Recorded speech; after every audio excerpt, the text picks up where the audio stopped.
Welcome to part 3 of our trip to Taiwan and Palau. This was our first full day in the mountains of Taiwan. We started our day a little bit early and ended up with a little bit of fog when we started. Luckily, it quickly cleared and gave us a beautiful sunrise over the tea fields around our hotel. As we were up early and we were heading to Alishan later in the day, we decided to go for a little walk before breakfast. With the Sunset Trail right next to our hotel, we figured we'd go check out and see what kind of trail it was. While the views here were spectacular, the trail was just a large number of stairs made out of wood going up and down the hill.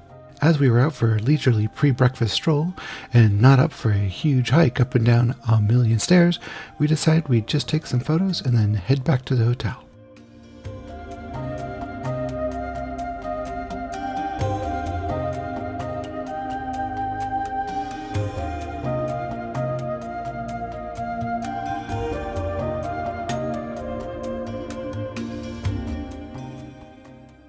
Right next to the hotel is this little service road used to access the tea fields. In the time between when we left the hotel and when we came back, the tea farmers had already arrived. This would be the only day we would see tea farmers in the tea fields outside our hotel. We did see them farther down the road in other tea fields in other days, so we think that they just rotate amongst the different farms. The tea farmers here wear traditional straw hats, but put a cover over them for both decoration and additional protection. We were amazed at how quickly the tea farm workers' hands were moving. This lady seemed to be about the average of everyone else on the farm, but the guy behind her was actually going about twice as fast. We just couldn't get him in the shot. We continued up the hill to do a little more exploring as it wasn't time for breakfast yet, and got a few shots of the hotel and the tea fields with the mountains.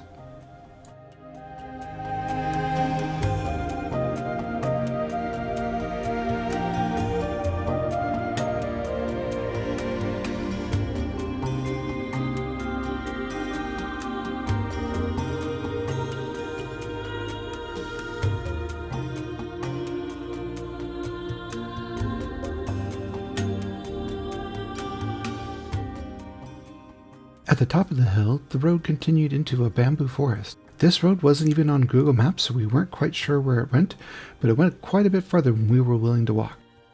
By the time we got some exploring done, it was about time for breakfast at our hotel before we headed out to Alishan for the day.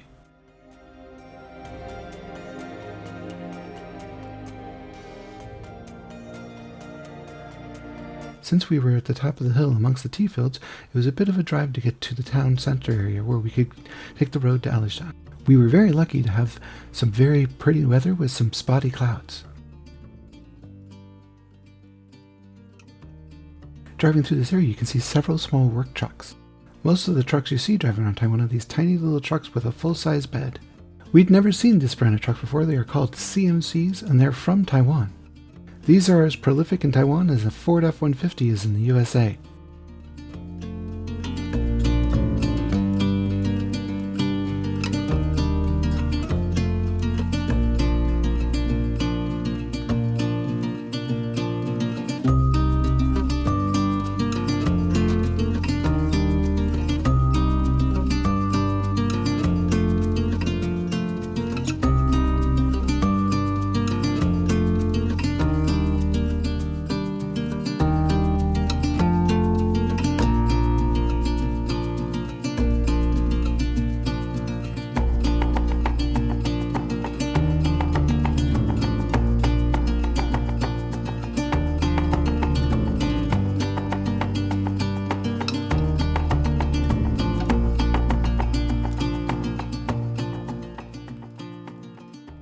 After a little bit of driving, a little bit over the speed limit, this scooter behind us got kind of fed up and decided to come blasting by us in a no passing zone. We don't think there were very many speed cameras in the mountains, and there definitely aren't any police, so people just drive whatever speed they feel like. I think a contributing factor to this might be the fact that every time you get to a tunnel or a town, the speed limit goes down to 30 kilometers an hour. That's only about 18 miles per hour, and if you obeyed every 30 kilometer an hour speed limit, you'd probably never get anywhere.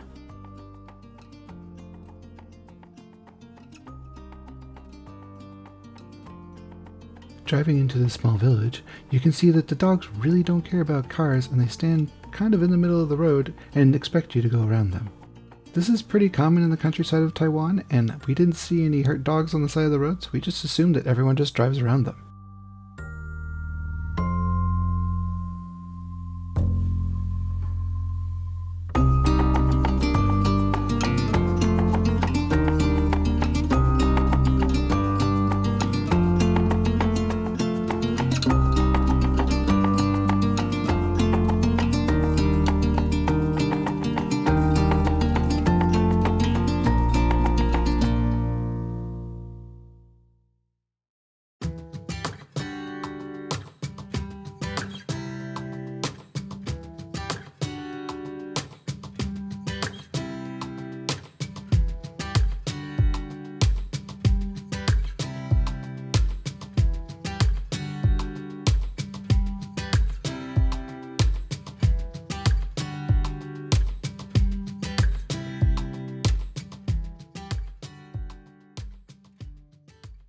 After about 45 minutes of driving, this gas station is the first sign you see that you're getting close to Alishan. We left about an hour later than we were hoping to get to Alishan, and so we were worried that there would be crowds. The good thing is it was a weekday and it was the off season, so we were pretty sure we're going to be okay.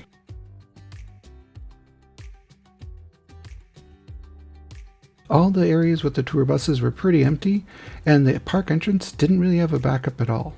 However, Alishan isn't really set up for a lot of people to go there by car. It's got tons of spots for trains and tour buses, but not a lot of parking. So once we got to Alishan, the biggest thing we had to deal with was to find parking for our car. Our second lap through parking, we stopped here for a second to see if we could figure out where we should park. The lady quickly yelled at us telling us we couldn't park there, but that we should go park where the hotels are. We had assumed the sign for hotels was actually for hotels, but there was actually a long road full of parking on the way down to the hotels that you could park in. So while the lady may not have been nice, she gave us the information we needed, so we went and grabbed some parking and then headed out. We had a rough idea of where we wanted to go. We weren't planning on taking the train, we just wanted to go for a little hike. Our path may seem a little bit all over the place, but they had a lot of the trails closed, so we just kind of made do as we could. Since we figured we'd still be hiking during lunchtime, we found the closest 7-Eleven and went and grabbed some food for lunch. We were definitely not the only people who had this idea, as it was really crowded and it was a pretty small 7-Eleven. Per our previous video where the chips were all poofy due to the elevation, you can see that the pineapple bao also was quite poofy due to the elevation. Since it was springtime and we were in the mountains of Taiwan, the temperature was only in the mid-70s Fahrenheit. There was a nice breeze and it was an absolutely spectacular day to go for a hike.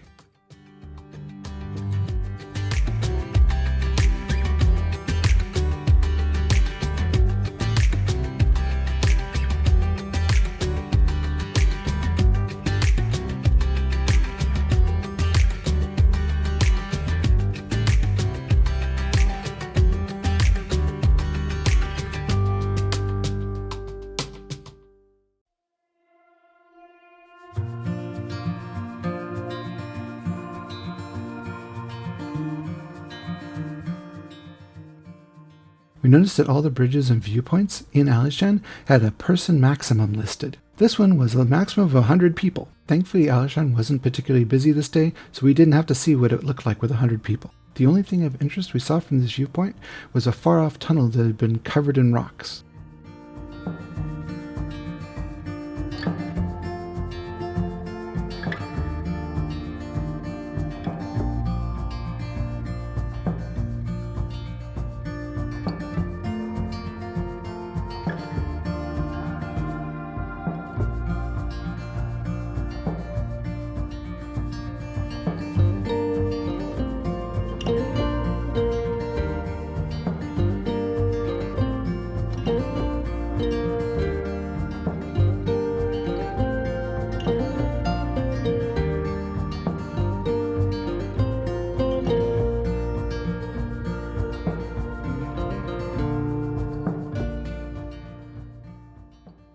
After a bit more wandering down the side of the road on the path, we ended up at the King Cherry. While we missed the cherry blossom season by a few weeks, we were really glad it wasn't as busy as it would have been during peak cherry blossom season.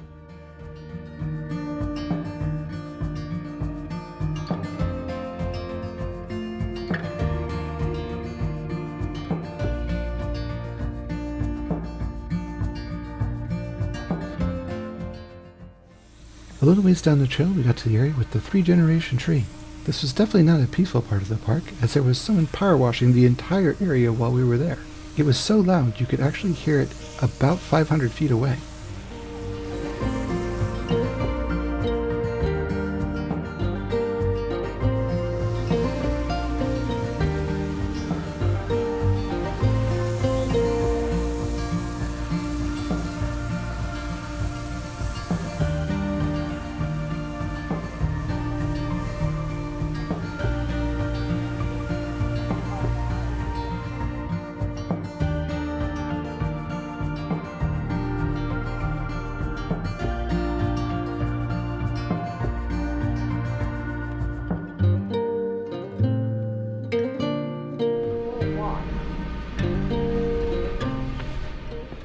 With the power washer down to a dull roar, we ended up at our first large tree in Alishan. This tree is called the 1,000-year cypress in English. It's called the 1,000-year cypress because it's 2,000 years old. I don't get the logic either. However, it's pretty cool that this tree is so old.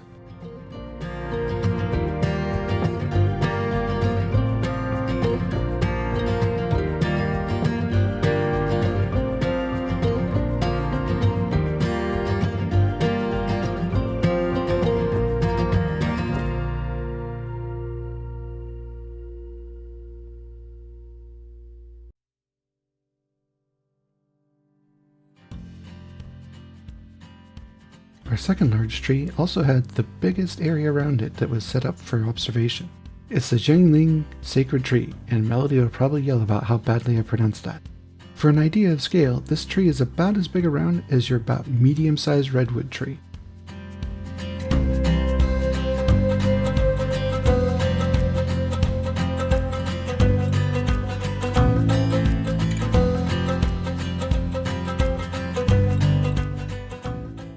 Up next was the Saiyan Temple, where Melody tried her best to break our camera.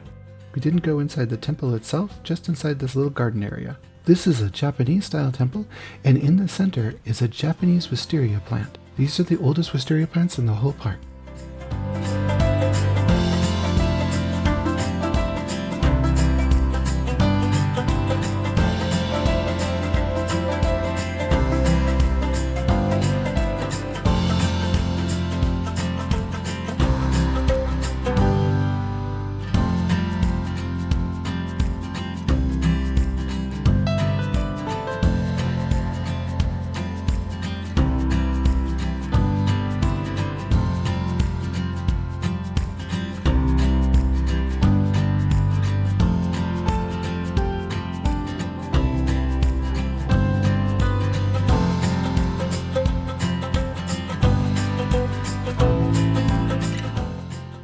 Because a lot of the trails in the middle of the park were closed, we ended up on this little trail that goes down towards the train track.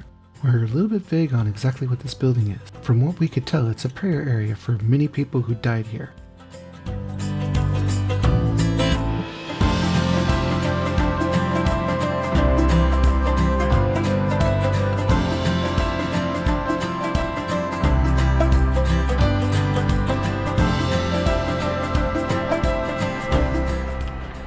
A little farther ways down the trail, close to the train tracks, we got passed by one of the many tourist trains here. This viewing platform didn't have much of a view, and mostly just talked about the temple we just left. The one thing we could see with our zoom lens was the tunnel that was buried in rocks, so we took another photo of it.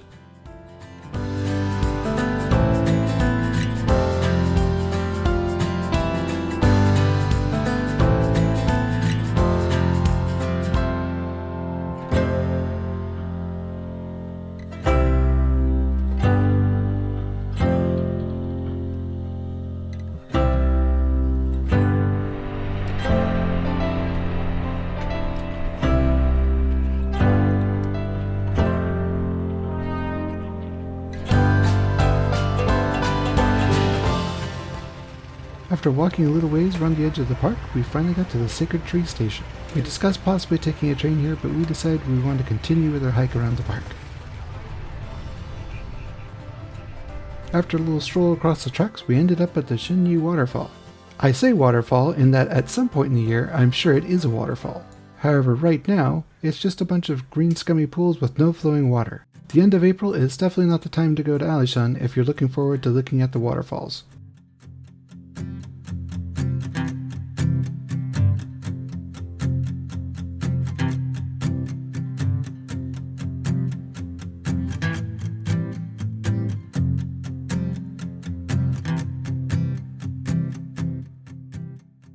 A little further in we get to this boardwalk, which is a bit of a bridge, where there's a maximum of 140 people allowed. Considering we could barely squeeze by the other 5 people that were on the bridge, I don't know how you could possibly fit 140 people on that bridge. We soon came to another tree, and it's just called the number 28 giant tree. I feel like they could have put a little more effort into just starting numbering the large trees after the first few were named.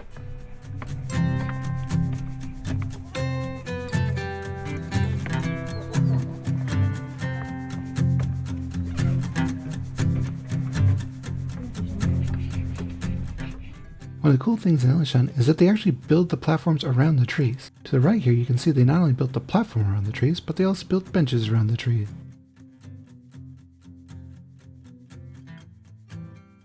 After taking a couple of pictures of number 28 from a different angle, we walked a little ways and found number 33 giant tree. There are actually quite a few other trees in the area that are named with a number, and you kind of have to feel bad for them. They're all really big and they're all really old, and I think they all deserve a name.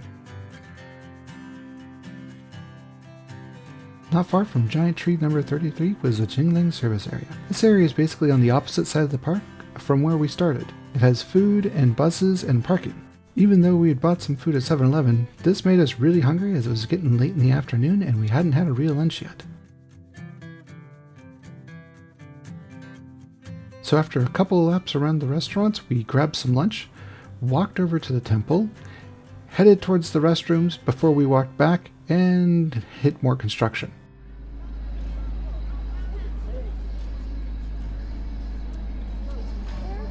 We were considering going for a little loop through the hill to finish the park, but it was starting to rain and we decided we should head out before it started to rain harder. This is another excellent example of building the platform around the trees and not through the tree. Wandering onto the boat-shaped bridge, we saw another area to the left that used to be a waterfall. I'm sure during the rainy season it's beautiful, but right now you can't really tell.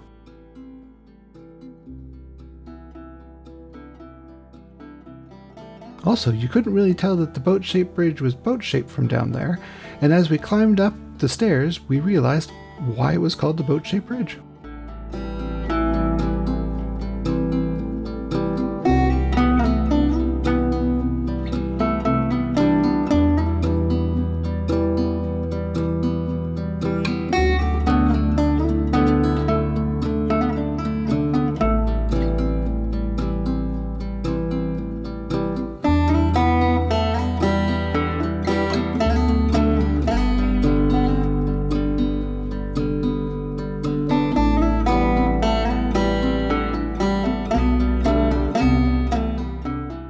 The entrance to the park has this beautiful mural, and it's a great thing to see on your way out. Also on the way out was the fanciest post office I've ever seen in my life. We considered going in, but we were a little bit tired at this point, so we kept on going to the car. You can see on the way out of the park where they have a big roundabout where all the buses drop folks off. While we've only seen a few tour buses on our trip, there was a lot of spots for quite a few more and parking lots up to a mile away. So the buses just drop off in that circle and then just drive to the closest parking area for buses that's available.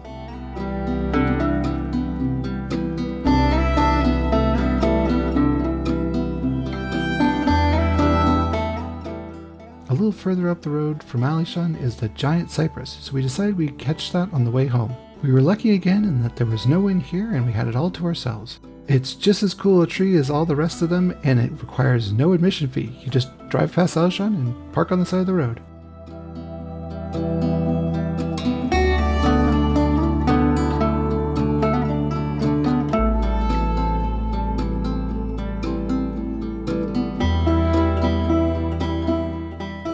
Since it was close to an hour to get back to the hotel, we decided we needed to stop to take a bathroom break. I videoed this bathroom because it's pretty interesting. The sink is outside, and then it's just a regular bathroom on the inside. We had pre-ordered hot pot for dinner at the hotel before we left in the morning. However, dinner was at 6:30, which is exactly sunset time. On this evening, the sunset was spectacular, so we all abandoned our hot pots and went to our rooms to go take photos and look at the sunset.